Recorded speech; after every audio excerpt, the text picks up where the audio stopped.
Ó, só para você entender sobre o Marquinhos, tá? Vamos falar de futebol, vamos falar de clássico, tem muita coisa. Importante, vamos lá. O que o Corinthians tem com o Marquinhos até agora é nada. O Corinthians tem apenas um sonho, né? Não é por dinheiro, é pelo sonho, hein? O Corinthians simplesmente sonha com ele para 2025. É um zagueiro que é tipo um sonho de consumo de um dirigente do Corinthians, mas não teve proposta, tá? E não há negociação. É um sonho para 2025, tá? Essa pessoa me disse que no início do ano que vem, na próxima janela, eles vão fazer uma consulta em relação ao Marquinhos. Marquinhos tem contrato com o PSG até 2028, tá? É um jogador que renovou contrato com o PSG em 2023. Eu passei para vocês todos os argumentos necessários lá no Blend, que são argumentos que o Klaus passou para mim, porque eu estava em dúvida de dar essa matéria para não, sabe? Eu também não é que eu fico avaliando meu trabalho segundo o hater, né? É que existe uma covardia tão grande em relação ao meu trabalho, que aí vão começar a falar que eu dei, que o Corinthians está trazendo o Marquinhos, aí depois vão colocar na lista, cadê o Marquinhos, não sei o quê. Eu só estou falando que é um sonho, é um bastidor que a gente apura, né, dentro do Corinthians. Eu talvez eu nem ia dar, mas o Klaus deu alguns, eu nem ia falar, né, porque não tem nada, só um sonho. Aí o Klaus deu alguns argumentos para mim, que fazem a gente entender que o Marquinhos talvez seja difícil de trazer, mas não impossível. Ele estava lembrando que o PSG fez uma reformulação no elenco, né? Tá apostando cada vez mais nos jogadores consagrados, medalhões, Sérgio Ramos, Daniel Alves, Messi, Neymar, enfim, todos esses jogadores, o Mbappé, todos esses jogadores que você sabe que o nosso querido PSG aí, ele deixou de apostar.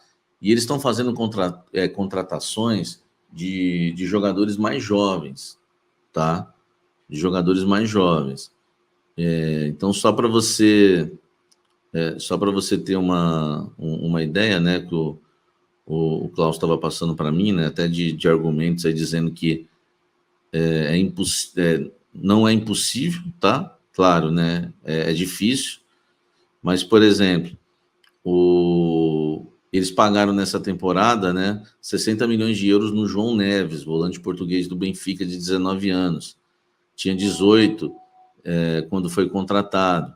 50 milhões de euros no um atacante francês, né, chamado Désiré Doué, do Rennes, 19 anos. 40 milhões de euros, né, no zagueiro equatoriano William Pacho, de 20 anos. Olha só, hein? 40 milhões de euros num zagueiro equatoriano, hein? Na anterior trouxe o Gonçalo Ramos do Benfica, 23 anos. Enfim, eles têm apostado em jogadores mais jovens, tá?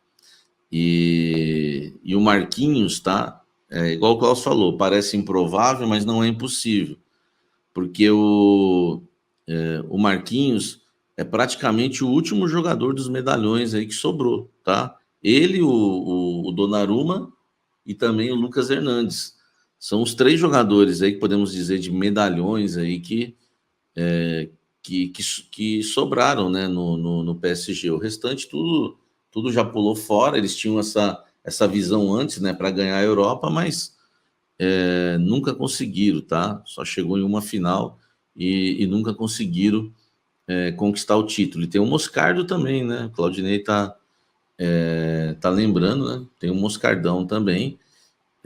Enfim, o Marquinhos é o último dos moicanos. Então, no ano que vem, dá para sonhar, né? Dá para sonhar que o Corinthians, né, pode até ter alguma chance e trazer o Marquinhos para a temporada 2025. Mas repito, gente, é um sonho, tá? É uma tentativa. Eu não falei no Blend, mas o Corinthians conversou com um representante do jogador esse ano, tá? E Claro, foi inviável, essa informação nem vazou na época, e é um sonho que eles têm, né? Como o Augusto, por exemplo, tem o sonho de contar com o Gabriel Barbosa, o Gabigol. Então, faz parte, tá? Vamos ver se, né, no ano que vem, para ele ser jogador do Corinthians, né, o Sacramento está perguntando, mas não é caro, Samir? Sim, muito caro. Para ele ser jogador do Corinthians, teria que ser de graça. Teria que o PSG liberar. Bom, vamos às informações do Corinthians. Primeiro falando da questão da data FIFA, né, que está causando polêmica, porque o Corinthians tem 2 jogos contra o Flamengo pela Copa do Brasil, né, 2 jogos importantes na Copa do Brasil. O primeiro já na semana que vem, né, pela Copa do Brasil, e o segundo no dia 16 de outubro, provavelmente no dia 16 de outubro, embora a CBF ainda não tenha confirmado as datas.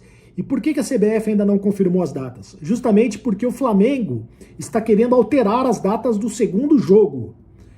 O Flamengo está alegando que será prejudicado justamente porque terá muitos jogadores, existe a possibilidade até de 9 jogadores serem convocados para as respectivas seleções no período de data FIFA. Agora, isso é um problema do Flamengo, né? O Corinthians não tem que se importar em relação a isso. Aliás, o Corinthians já se manifestou hoje dizendo que não aceita a mudança de data da segunda partida. O Corinthians quer jogar exatamente na semana do dia 16 de outubro. Lembrando que o Corinthians também pode perder jogadores para essa data FIFA. Pode perder o José Martínez, jogador da seleção da Venezuela, titular absoluto da seleção da Venezuela. O Félix Torres também deve ser convocado para a seleção do Equador, embora o Félix Torres não seja titular do Corinthians, né? Mas ele deve ser convocado para a seleção do Equador. O Romero pode ser convocado para a seleção do Paraguai, seria um desfalque considerável para o Corinthians. Lembrando que na Copa do Brasil, o Corinthians não terá o Memphis Depay. Memphis Depay não foi inscrito pelo Corinthians na Copa do Brasil, né? Então, o Memphis não pode jogar esta competição. Em compensação, o Memphis vai jogar o Campeonato Brasileiro, claro, e a Sul-Americana. Ele está inscrito na Sul-Americana, está inscrito no Campeonato Brasileiro. Rapaziada, perdão aqui, eu tô gripado de novo, né? Ô, meu Deus do céu. Então, tô com uma dorzinha de garganta aqui, eu tô fazendo um esforço para fazer o vídeo, para me comunicar de novo aqui. Espero passar a mensagem, tá? Vamos começar pelo treino aberto, que foi uma notícia divulgada agora recentemente pelo presidente Augusto Melo, convocando a torcida, aberto e gratuito. Ou, né, com aquele ingresso de 1 quilo de alimento não perecível. O Corinthians consegue fazer uma ação muito bacana com isso.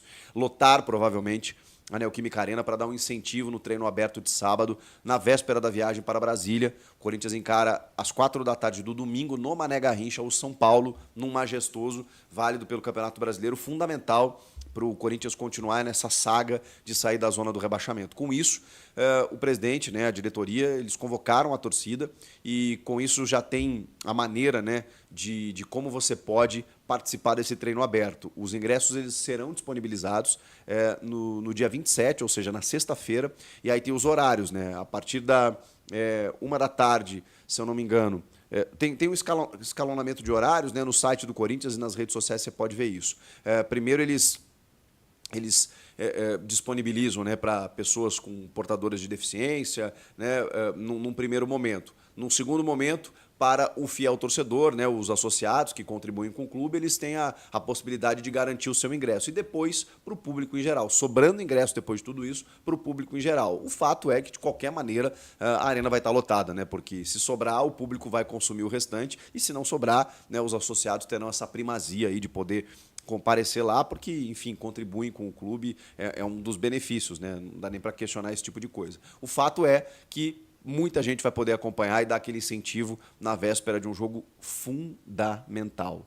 E olha, esse jogo é tão fundamental porque a sequência que o Corinthians tem a partir de agora tem esse jogo que é fora, mas é neutro, mas é torcida única do São Paulo, mas e pega um São Paulo combalido, né? Porque foi eliminado para o Botafogo da maneira como foi, um desgaste tremendo durante a semana. Beleza, né? O Corinthians acabou não jogando, né?